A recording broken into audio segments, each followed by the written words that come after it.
Welcome back. In this video, you will learn all about environment variables. So what they are, how we set them, and how we use them.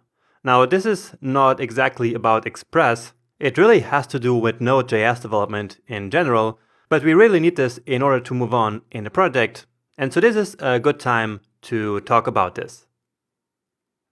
So Node.js or Express apps can run in different environments. And the most important ones are the development environment and the production environment. That's because depending on the environment, we might use different databases, for example, or we might turn logging on or off, or we might turn debugging on or off, or really all kinds of different settings that might change depending on the development that we're in. So again, the most important ones are the development and the production environment. But there are other environments that bigger teams might use.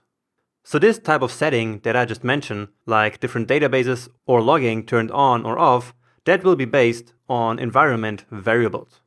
Now, by default, Express sets the environment to development, which makes a lot of sense because that's what we're doing when we start a new project, right?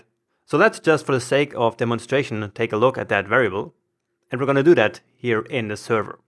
Okay, so remember that everything that is not related to Express, we're going to do it outside of the app.js file, right? So we only use this one here to configuring our application. So we only use this one in order to configure everything that has to do with the Express application, okay? But the environment variables are really outside the scope of Express, okay? So let's quickly do a console.log here of app.get and then env. Give it a save here, and down here you can see development. Let me clear the console here, save it again, and so here again you see development. So that is the environment that we're currently in. And so you see that this app.getEnv will get us the env environment variable. Okay, so in summary, environment variables are global variables that are used to define the environment in which a Node app is running. So this one is set by Express, but Node.js itself actually sets a lot of environments.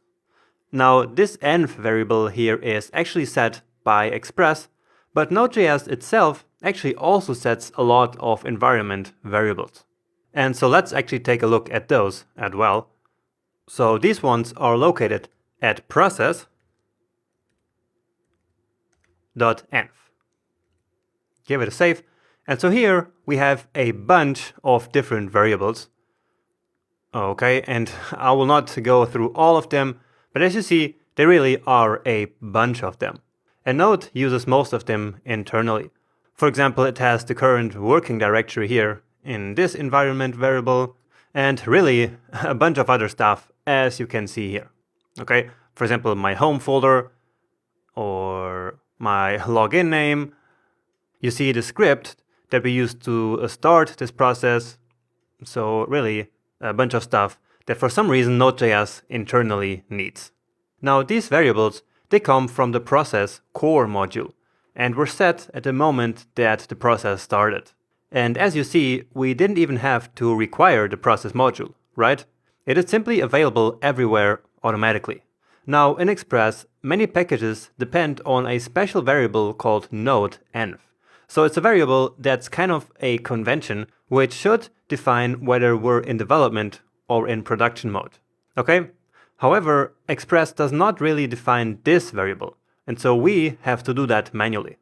And there are multiple ways in which we can do it, but let's start with the easiest one, which is to use the terminal. So I'm going to finish this process here, clear it, and so when we last started this process, we did it using npm start. And npm start, in turn, stands for, where is it? So it stands for nodemon server. Okay, and so let's copy this actually here. So we used nodemon server.js to start the process. But if we want to set an environment variable for this process, we need to prepend that variable to this command. So we say node.env, which is that special variable that I just talked about, equals development. And if I start this process now, let's take a look. And so right now we have here node.env set to development. Okay, and so this is the result of doing this console.log of process.env, right? And so that variable that we have here actually comes from that command. And we can actually define even more if we wanted. So let's just say x is 23, just for testing purposes, start the process, and now you see the x environment variable is set to this 23 string. All right. So again, many packages on NPM that we use for Express development actually depend on this environment variable. And so when our project is ready and we are going to deploy it, we then should change the node.env variable to production. And we will do that, of course, once we deploy the project by the end of the course. So we set node.env and x as environment variables, but we can do a lot more. And that's because we usually use environment variables like configuration settings for our applications. So whenever our app needs some configuration for stuff that might change based on the environment that the app is running in, we use environment variables. For example, we might use different databases for development and for testing, and so we could define one variable for each and then activate the right database according to the environment. Also, we could set sensitive data like passwords and username using environment variables. Okay? Now, it's not really practical to always define all of these variables in the command where we start the application. So imagine we had like 10 environment variables, and it would be not really practical to having to write them out all here inside of this command. And so instead, what we do is to create a configuration file.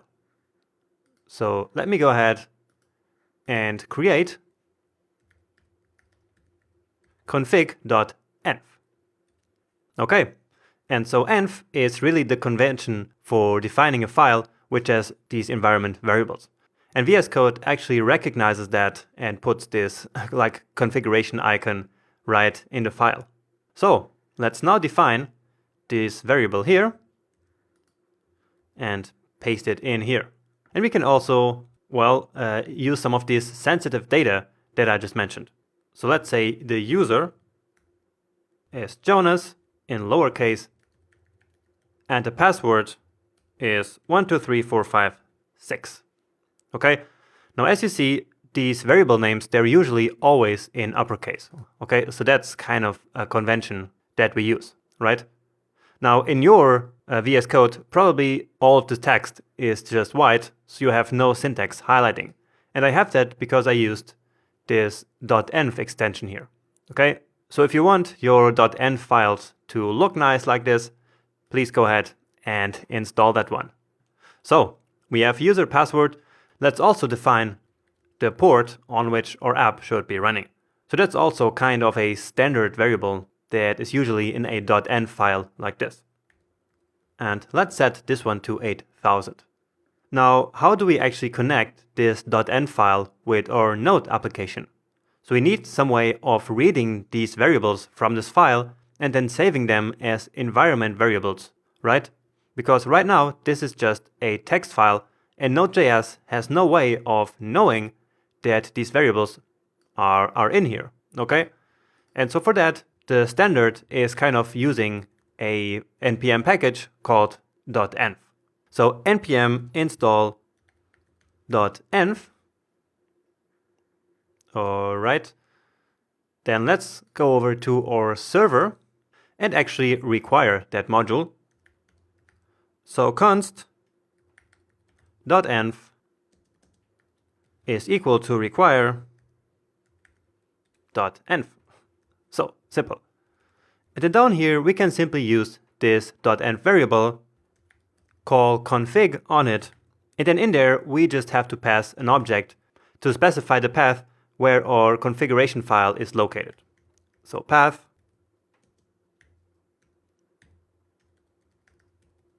config.env. And so what this command will now do is to read our variables from the file and save them into Node.js environment variables. So let's now run npm start, and that should then log all our environment variables to the console because of this line of code, right? And so let's wait for it. And indeed, Here we have node.env, we have the port, the password, and of course the rest of the data should be somewhere here inside this gigantic list. Okay, it doesn't really matter where it is here. So the user was actually jonas.io already, and so we should call this here username. Okay, then resave this here in order to rerun the server again. And so now we have a username down here, and so these are the 4 environment variables that are defined in our file. Great, and just to finish, let's now actually go ahead and use this node.env variable and also the port variable. And to do that, we go into app.js, and somewhere here the port should be defined. And somewhere here we have our logger middleware. And what I want to do now is to only run that middleware, so to only define it when we are actually in development, so that the logging does not happen when the app is in production. So we have that right here. And so let's go ahead and say if process.env.node.env is equal to development, well, only then use Morgan. Okay? Now you might be wondering why we actually have access to this environment variable here when we didn't really define them in this file but in server.js. And the answer to that is that the reading of the variables from the file, which happens here, to the node process only needs to happen once. It's then in the process, and the process is of course the same no matter in what file we are. Right? So we're always in the same process, and the environment variables are on the process. And so the process that is running, so where our application is running, is always the same. And so this is available to us in every single file in the project. So this is how we use this variable. Now let's go back to the server, and let's say that the port should either be the one coming from the environment variables or this 3000. So process.env.port or 3000. And now something is wrong here. Let's take a look. And oh, I see I'm already using 8000 in some other application that's running somewhere on my computer. And so let me actually go ahead and change that here to 3000 as well. But it doesn't really matter. You can leave yours at 8000 if that works for you. Clear it here, give it another save, and now it works. You can also get rid of this console.log here because we don't need to see these variables all the time. Okay?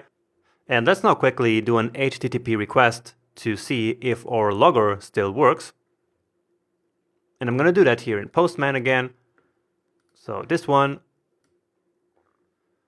going back, and now our logging is gone. Well, let's see why. So we have it here in development, which is correct. And so this should actually work. So this is also correct here, right? Development. Well, let's do a console.log and take a look at it here. But we do get undefined down here. So let's check what's going on here. And so yeah, so I see the problem, which is that we actually require the app file before our environment variables are read from the config file. And so it needs to be the other way around. So let me move that up here, and then only after that we want to run the code that is in the app file. And then only after that we want to run the code that is in the app file, right? So again, we couldn't read the process variable inside app.js because it wasn't yet configured. So if we give it a save now, then indeed you see development here. And if we do our request now, let's send it, then of course we get our logger back. Okay, so that's working now. And now finally, as the last test, let's add a new start script to our package.json. So right now we have start node.mon server, but I also want to add another one for production, just so that we can test what happens in that situation. So start prod, and so let me call the other one dev. Okay, and so in production, we simply want to set the node_env variable to production. So node_env equals production, and then the rest is the same. So nodeman server.js. So let's finish this one here. npm run start production. And so now you see that our node_env variable is actually set to production. So that is coming from this console.log here.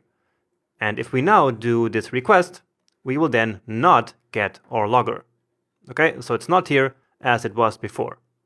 Okay, and so this is basically how we run different code depending whether we are in development or in production.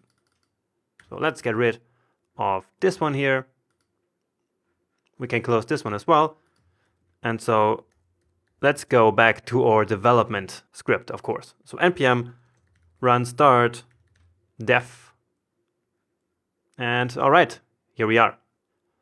Just one final test. And indeed, here is our logging result. So that's it for environment variables. Let's move on to the final lecture in this section.